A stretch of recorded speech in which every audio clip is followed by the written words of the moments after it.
Hello, Munchkins. Welcome back to the channel. My name is Ocean, your very own English master teacher. और आज आपकी ये master teacher आपको पढ़ाने वाली है आप ही का सिलेबस का one of the most repeated and important chapters, the making of a scientist, जो कि है रिचर्ड ई ब्राइट के बारे में। अगर आपने अभी तक ये चैप्टर नहीं पढ़ा है तो प्लीज इस चैप्टर को खास कर करके जाइएगा, बिकॉज इसमें कुछ सेट ऑफ क्वेश्चंस हैं जो कि अक्सर बोर्ड्स में रिपीट होते ही होते हैं। और आज हम इस सेशन में इस चैप्टर की ना ही सिर्फ समरी डिटेल में करेंगे, थीम करेंगे, बल्कि साथ ही साथ कैरेक्टर स्केचेस भी करेंगे, बिकॉज रिचर्ड की मॉम का कैरेक्टर स्केच काफी इंपॉर्टेंट है from the both's point of view. तो फिर देरी किस बात की है बच्चा पार्टी, जल्दी जल्दी वीडियो को लाइक करिए, चैनल को जरूर सब्सक्राइब करिए, बिकॉज ऐसी अमेजिंग अमेजिंग वीडियोस आपको इसी और सिर्फ इसी चैनल पर मिलने वाली है। एंड आई बेट यू, अगर आपने एक बार ये सेशन अच्छे से देख लिया तो फिर आप इस चैप्टर से रिलेटेड हर शॉर्ट, लॉन्ग और एक्सट्रैक्ट बेस्ड क्वेश्चंस को आंसर कर पाएंगे very confidently, because we are going to cover every aspect of this chapter जो कि एग्जाम में पूछा जा सकता है। So let's have a quick look at the session flow कि आज के हम सेशन में क्या क्या कवर करने वाले हैं। तो बच्चा पार्टी, सबसे पहले हम लोग समरी को डिटेल में कवर करेंगे, अच्छे से उन इंसिडेंट्स पे फोकस करेंगे जिनसे एग्जाम्स में क्वेश्चन आते हैं। Next we are going to cover the theme, जहां से आपसे इवैल्यू बेस्ड क्वेश्चन पूछा जा सकता है, glossary, so that we can also understand the meaning of difficult words that are present in this chapter. Next, we are going to move forward with the important character sketches given in the chapter, because again character sketches काफी important है, especially mom, Richard की mom का जो है, because comparison based question जो है Richard की mom से आराम से पूछा जा सकता है। फिर उसके बाद there is a homework question for you towards the end of the video. Why? Because I want to check कि जो मैंने इतना अच्छा खासे तरीके से आपको पूरा चैप्टर समझाया है, एक्सप्लेनेशन किया है, आपने उसमें से क्या क्या ग्रास्प किया है। Also we also have a we quiz towards the end. तो बच्चा पार्टी, प्लीज इस वीडियो को एंड तक जरूर देखिएगा, और उसके बाद वी क्विज अटेम्प्ट करके डू लेट मी नो कि वी क्विज में आप लोगों के कितने नंबर आए, सो दैट भाई आई कैन अंडरस्टैंड कि आपको पढ़ाया हुआ समझ आ रहा है या नहीं। एंड होमवर्क क्वेश्चन का भी आंसर कॉमेंट सेक्शन में देना जरूरी है, so that I can pick names from there for the next time homework home runners. चलिए फिर moving ahead, let's just quickly discuss the schedule of this week. तो बच्चा पार्टी, इस हफ्ते हमने बहुत अमेजिंग अमेजिंग सेशंस करे थे, स्पेशली हमारी एनसीईआरटी की मैराथन जो हुई है, बहुत इंपॉर्टेंट चैप्टर्स एंड पोम्स उसमें करे हैं, एनसीईआरटी से वर्ड टू वर्ड, और उसके बाद एनसीईआरटी से क्वेश्चन आंसर्स भी करे हैं। उसके अलावा हमने एक सुपर स्कोरर एमसीक्यू सीरीज करी थी रिपोर्टेड स्पीच के ऊपर, जहां पे हमने टॉप 20 एमसीक्यू क्वेश्चंस करे थे इसके। So please do check that out as well. And बच्चा पार्टी भाई, अगर आपने बाकी सेशंस में से भी कुछ भी मिस आउट करा है तो प्लीज जाइए और उसको अच्छे से जरूर करिए। Moving on now kiddos, let's appreciate our homework home runners. तो हमारे पिछली बार के होमवर्क होम रनर्स कुछ ये रहे: Tanay Garg, Riya Vargotri, Abhirami Vijayakumar and Shagun Modi. Congratulations guys. और अगर आपको भी अपना नाम कुछ इसी तरीके से सेम स्क्रीन पर देखना है ना, तो प्लीज इस वीडियो को एंड तक देखना, और एंड में दिए गए होमवर्क क्वेश्चन का आंसर जरूर कॉमेंट सेक्शन में डाल के जाइएगा। Moving on, let's just take a quick dose of motivation, ताकि हम एब्सोल्युटली मोटिवेटेड तरीके से इस पूरे चैप्टर को समझें। सो आज का डोज ऑफ मोटिवेशन कुछ ये रहा: before anything else, preparation is the key to success. ठीक है, कुछ भी करने से पहले अगर आपको सक्सेस चाहिए लाइफ में, तो सबसे पहले उसकी तैयारी जोरदार होनी चाहिए। वही तैयारी, ये रीजन था कि रिचर्ड ई ब्राइट ने अपने लाइफ में इतना कुछ अचीव करा, और वही तैयारी आपकी जीत का भी रीजन बन सकता है बोर्ड्स में। और उस तैयार में डेफिनेटली इंक्लूड होने चाहिए वेदांतु 9th and 10th के लेसन, स्पेशली अगर इंग्लिश के लिए पढ़ाई करनी है। तो do watch my sessions regularly. Okay now, चलो भाई, बहुत बातचीत हो गई। Now let's just dive directly into the chapter and discuss the summary of this very important chapter, the making of a scientist. तो मेकिंग ऑफ अ साइंटिस्ट जो है, like I told you, ये कहानी है रिचर्ड ई bright के बारे में। ठीक है, जो आपको पिक्चर अपने सामने दिख रही है ना, वो बल्कि उनकी रियल पिक्चर है। आई थिंक मैंने स्पेलिंग में कंफ्यूज हो रही हूँ, अभी हम देख लेंगे। ओके, तो रिचर्ड ई ब्राइट जी के बारे में है, and how this little kid, ठीक है, बचपन से ही ना उसके अंदर एक जीनियस बनने के बहुत सारे साइंस थे। अब रिचर्ड ई ब्राइट जो थे ना, वो अपनी मम्मा के साथ रहते थे पेंसिल्वेनिया में,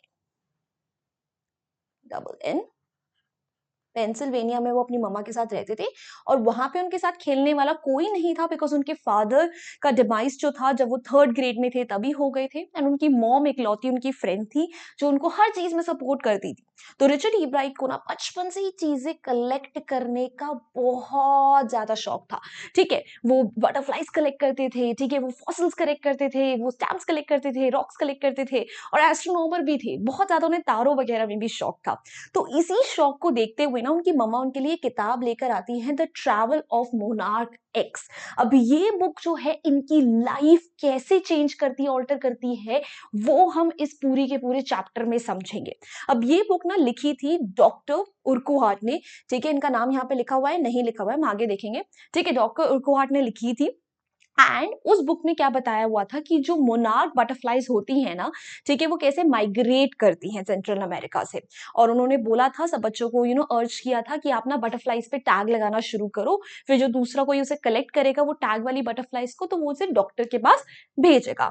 and this little kid he just got engrossed in this activity, he was like ठीक है मैं भी यही काम करूंगा। सो भाई, like I told you, this chapter is about a renowned scientist जिनका नाम है रिचर्ड ई ब्राइट। ओके, ब्राइट वाली स्पेलिंग ही है, मुझे ई का कंफ्यूजन था। जो कि बचपन से ही बहुत ही ब्राइट और क्यूरियस चाइल्ड थे। ठीक है, क्यूरोसिटी जो है ना उनका एक बहुत ही एक्स फैक्टर बना, जिसकी वजह से उन्होंने लाइफ में जो भी करा इसकी वजह से करा। ठीक है, एंड उन्हें बचपन से ना बटरफ्लाइज और बाकी चीजें कलेक्ट करने का शौक था। And since his mother she was a very big support, ठीक है, वो हमेशा उन्हें हर चीज के लिए सपोर्ट करती थी और उनके एफर्ट्स देखते हुए उन्होंने ट्रैवल ऑफ मोनार्क एक्स उन्हें गिफ्ट करा, जिसके अंदर उन्हें एक एक्टिविटी मिली that he needs to tag butterflies. फिर जो भी उस बटरफ्लाई को कलेक्ट करेगा, ठीक है, वो उसे डॉक्टर उर्कुआर जी के पास भेजता था। And this is what he used to do in his childhood. अब धीरे धीरे कहानी आगे बढ़ती है। ठीक है, अब हमारे जो ये रिचर्ड जी है ना, ये बटरफ्लाइज को कलेक्ट करते करते हो जाते हैं परेशान, बिकॉज ये पूरा का पूरा टास्क ना बहुत ज्यादा टीडियस था, यानी कि बहुत ही लेंदी बोरिंग था, जिसके अच्छे रिजल्ट नहीं थे।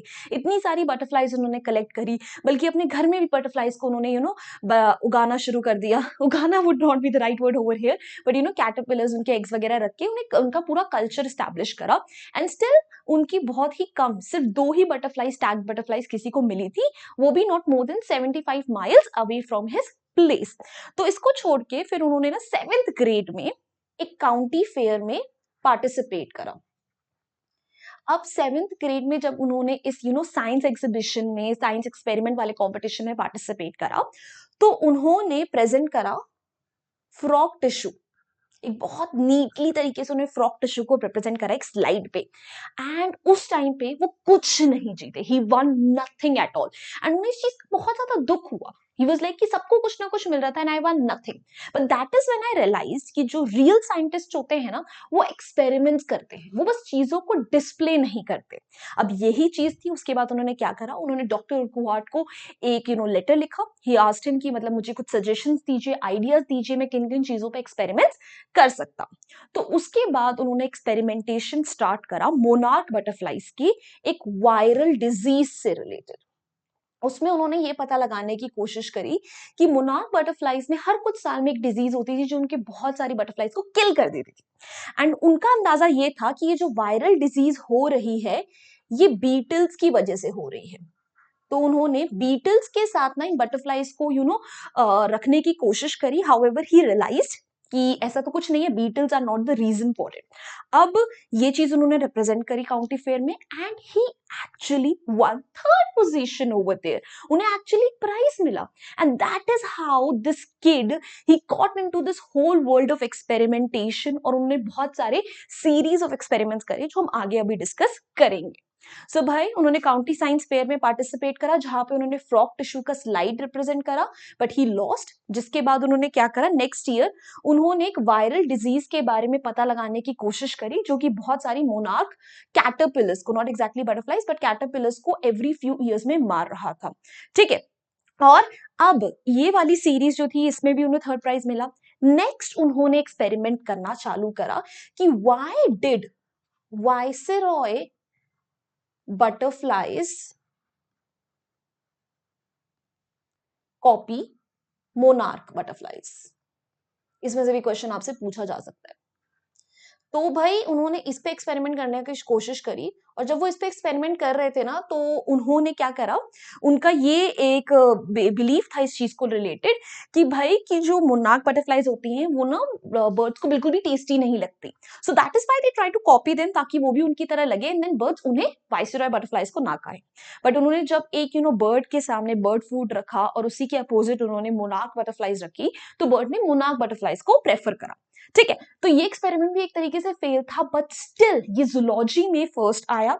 उसके बाद काउंटी साइंस फेयर में ये थर्ड आया था और उसके बाद उन्हें आगे और बढ़ावा मिला।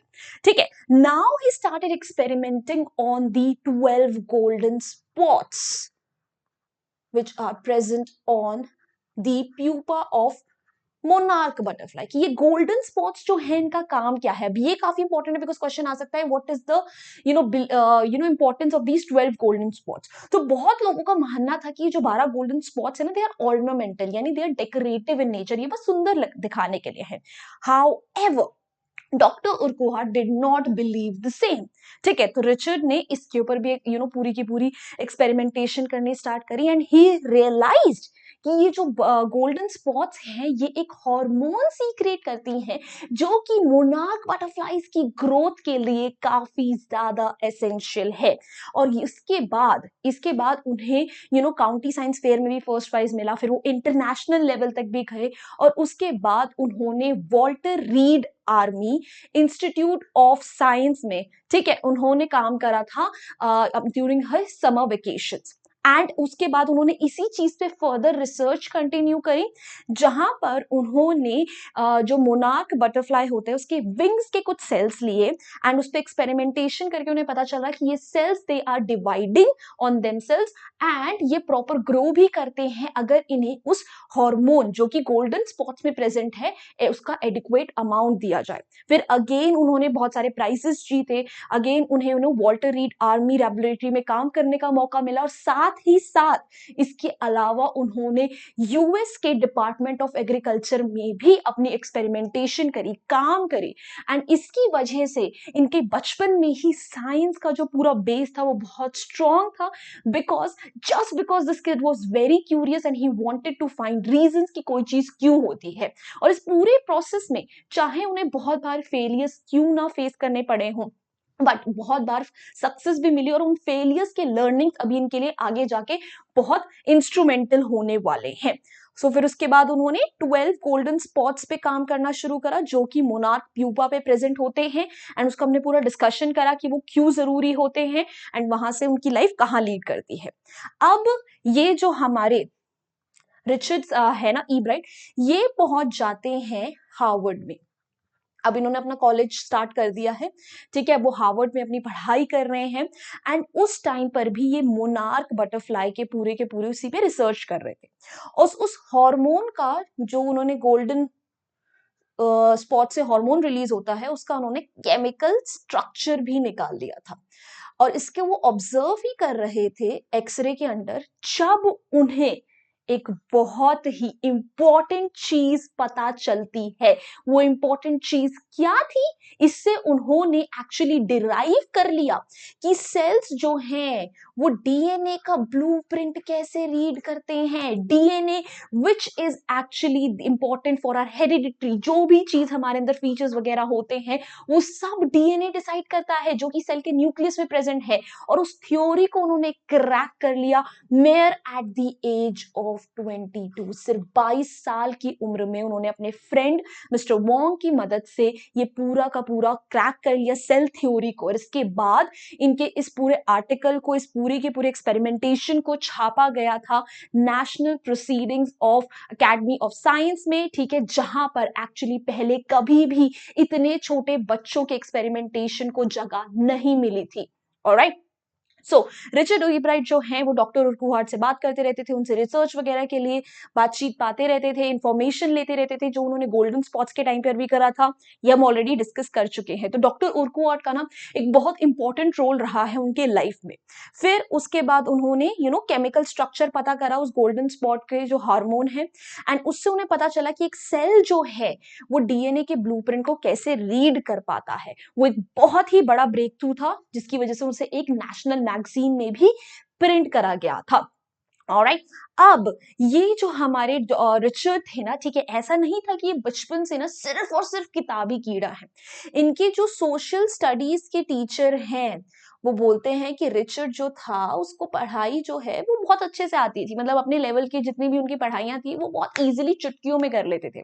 तो वो अपना बाकी सारा का सारा ध्यान जो है वो डिबेटिंग में, मॉडल यूनाइटेड नेशंस जैसी एक्टिविटीज में पार्टिसिपेट करने में लगाते थे। उसके साथ ही साथ वो एक बहुत ही बढ़िया debater, like I told you, कैनोविस्ट थे, ठीक है, और इसके अलावा वो एक फोटोग्राफर भी थे। तो मतलब उनकी जो पूरी की पूरी पर्सनालिटी वो थी, वो बहुत ज्यादा वर्सेटाइल थी। वो सिर्फ और सिर्फ पढ़ाई में ही नहीं लगे रहते थे। And the very important thing जो कि उनके सोशल स्टडीज के टीचर मेंशन करते हैं, वो ये है कि रिचर्ड जो है ना, वो इसीलिए किसी कंपटीशन में पार्टिसिपेट नहीं करते थे क्योंकि उन्हें दूसरों को हराना है, उन्हें जीतना है। Rather he used to participate because he wanted to give his best, he wanted to focus on his progress rather than focusing on other person's loss. And Richard E bright का जो डिटर्मिनेशन है, curiosity है, hard work है, उसी की वजह से उन्होंने वो सब कुछ अचीव करा जो वो आज कर पाए हैं। हार्वर्ड में भी जब उन्होंने पास हुए थे तो अप्रोक्सीमेटली 1500 स्टूडेंट्स की क्लास में वो सेकंड नंबर पे आए थे, और वहीं पर उन्होंने एज अ रिसर्चर अपना काम भी कंटिन्यू करा था। ऑलराइट, सो भाई उन्हें बहुत सारे इंटरेस्ट थे, ठीक है, सोशल स्टडीज के टीचर उन्हें बहुत एडमायर करते थे, उनसे उनका बहुत लगाव था, ठीक है, एंड वो डिबेटिंग, पब्लिक स्पीकिंग, ठीक है, कैनोइस्ट भी थे, फोटोग्राफी में भी इंटरेस्ट था। और वो सिर्फ इसलिए नहीं कंपटीशन में जाते थे क्योंकि उन्हें जीतना था प्राइजेस के लिए, बट क्योंकि वो अपना बेस्ट देना चाहते थे हर जगह पे। That is why he used to participate in those competition. अब एक जो बहुत इंपॉर्टेंट क्वेश्चन आता है ना, वो रिचर्ड ई ब्राइट की मॉम से रिलेटेड आता है कि how his mom, she was basically instrumental, she was the biggest support of Richard. ठीक है, तो वहां पर हमको बताना पड़ेगा कि कैसे बचपन में रिचर्ड ई ब्राइट के पास जब कोई फ्रेंड भी नहीं था, तो उनकी मॉम जो है उन्हें हर टाइम पे कंपनी देती थी, उनके लिए ट्रिप्स अरेंज करती थी, उन्हें वो सारे इंस्ट्रूमेंट्स प्रोवाइड करके देती थी जो उन्हें अपनी रिसर्च के लिए, पढ़ाई के लिए बहुत ज्यादा जरूरी है। डिनर टेबल पे इवनिंग ऑलमोस्ट वो हमेशा अपनी मॉम के साथ बिताते थे, जहां वो उनके लिए सिर्फ फिजिकल वर्क ही नहीं बट नई नई तरीके की मेंटल एक्सरसाइजेस भी ढूंढ कर लाती थी। और the travel of monarch x, जिसकी वजह से उनकी पूरी की पूरी ये जर्नी स्टार्ट हुई थी रिसर्च की, वो भी उन्हें उनकी मॉम ने ही गिफ्ट करा था। So this is how Richard's mom, she was the support system of Richard, and despite the fact कि वो एक सिंगल मदर थी, उनके हस्बैंड की बहुत पहले ही डेथ हो चुकी थी। ऑलराइट, सो उनकी मदर का एक बहुत इंपॉर्टेंट रोल था, ठीक है, उन्होंने उसे पूरी जर्नी में सपोर्ट करा था। उन्होंने बल्कि उनके लिए travel of monarch x book भी लेकर आई थी, जिसकी वजह से उनका साइंस की फील्ड में क्यूरोसिटी जागी थी। So that's all about the chapter. हम सारे के सारे इंपॉर्टेंट जो पॉइंटर्स हैं, इंपॉर्टेंट चीजें जहां से क्वेश्चंस पूछे जा सकते हैं, वो सब कुछ हम समरी में ही डिस्कस कर चुके हैं। Now if you talk about theme of this lesson, तो इस लेसन का थीम क्या कहता है? It's all about perseverance, dedication and hard work, कि कैसे अगर आपके अंदर एक लगन है, आप एक हार्ड वर्क करते हो, आप किसी चीज के पीछे डटे रहते हो, तो ऐसी दुनिया की कोई चीज नहीं है जो आपको उस सक्सेस को पाने से रोक सकती है। You just needed to be, you just need to be very strong headed about your goal if you want to achieve something and work towards it, and उसके बाद अपने आप ही वो चीज आपको खुद ब खुद मिल जाएगी। That is the whole point of this chapter. Next, अगर हम ग्लॉसरी की बात करें तो इस चैप्टर के कुछ डिफिकल्ट वर्ड्स ये रहे। सबसे पहले आ जाता है अधेसिव।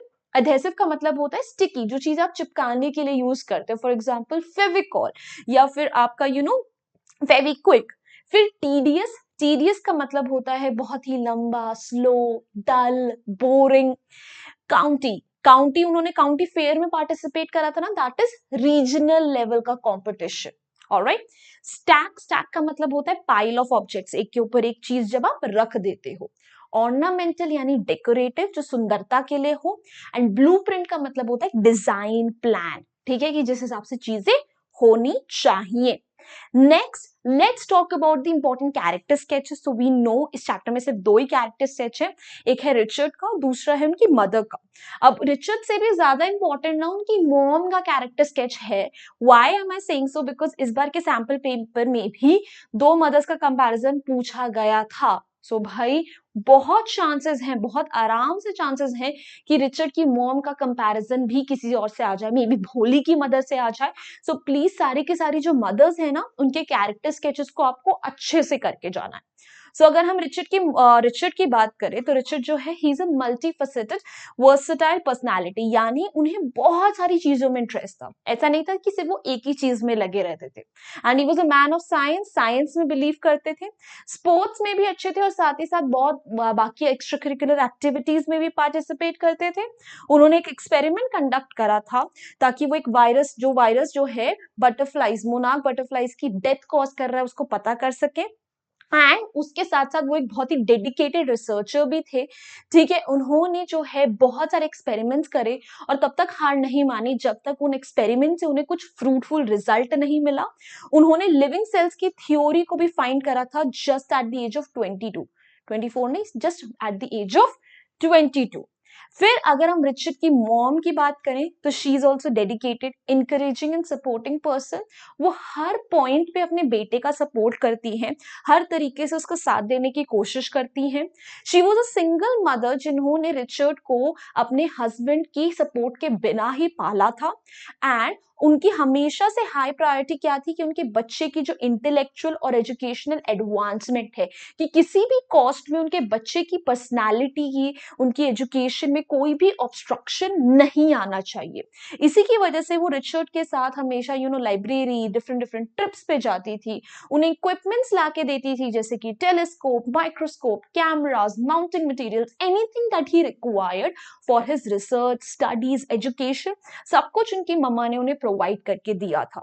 उन्होंने उन्हें एक ट्रैवल ऑफ मोनार्क एक्स नाम की किताब भी गिफ्ट करी थी जिसका उनकी लाइफ में एक बहुत ही मेजर रोल रहा था। And that's it, that's it, that's all about the entire chapter. And भाई वीक क्विज का लिंक आप सबके लिए ऑलरेडी डिस्क्रिप्शन बॉक्स में दिया गया है, या फिर आप एक नया टैब ओपन करके उसमें टाइप इन करो www.weekquiz.in and enter the code 229010 and आप वीक्विज आराम से खेल सकते हो and you can let me know your scores in the comment section. Also बच्चा प्लीज अपना होमवर्क भी लेकर जाइए अगर आपको अपना नेक्स्ट टाइम नाम ना होमवर्क होम रनर्स में देखना है।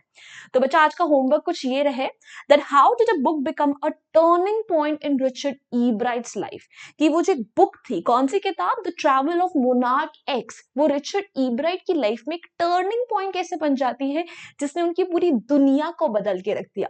इसका आंसर आपको मुझे सिर्फ 40 to 50 वर्ड्स में समराइज करके कमेंट सेक्शन में देना है so that I can pick your names from there for homework home runners. And बच्चा let me remind you this is the schedule of the week. तो अगर आपने इस हफ्ते का कोई भी सेशन मिस करा है तो please go head check it out on the channel. हमने आपको एक बहुत प्यारा सा सेशन करके बताया था कि कैसे आप 3 घंटे के अंदर अंदर आप अपना पेपर कंप्लीट कर सकते हो, कैसे डिफरेंट डिफरेंट सेक्शंस को आपको टाइम देना है, कौन सा सेक्शन पहला करना है, तो सब कुछ है उस वीडियो में। Then I also told you a 7-step strategy to prepare for your English exams, most repeated questions from a tiger in the zoo and from a glimpses of India as well. उसके बाद I told you, I give you strategy to complete your entire English syllabus in just 48 hours. NCERT की marathon एक week quiz भी हो चुका है and उसके अलावा हमने मिचफिल द ऑटर पे वन शॉट करा था कल। तो अगर कोई भी सेशन आपका मिस हुआ है तो सब कुछ है चैनल पे, प्लीज जाके देख लीजिएगा। एंड बच्चा बाटी this is our Telegram channel, इसका भी लिंक आपको डिस्क्रिप्शन बॉक्स में मिल जाएगा। अगर आपको ऐसी अमेजिंग अमेजिंग वीडियोस की रिमाइंडर्स, बीटीएस, पीडीएफ चाहिए, so please join our community over there as well. Additionally, this is my Instagram handle. If any of you would like to ping me personally, feel free to reach out to me over here. Also, let me tell you कि English का एक additional shorts channel भी है, where every week I put up shorts to help you with your grammar and vocabulary. Also, वहाँ पर हम लोगों ने अब 60 seconds में आपके सारी poems और chapters को summarize करना भी start कर दिया है. So what are you waiting for? The link is again in the description box. Do check that channel out. And if you enjoyed this video, hit the like button, share it with your friends, subscribe to the channel if you haven't done yet. And bye bye guys, hasta la vista, फिर मिलेंगे पढ़ते पढ़ते।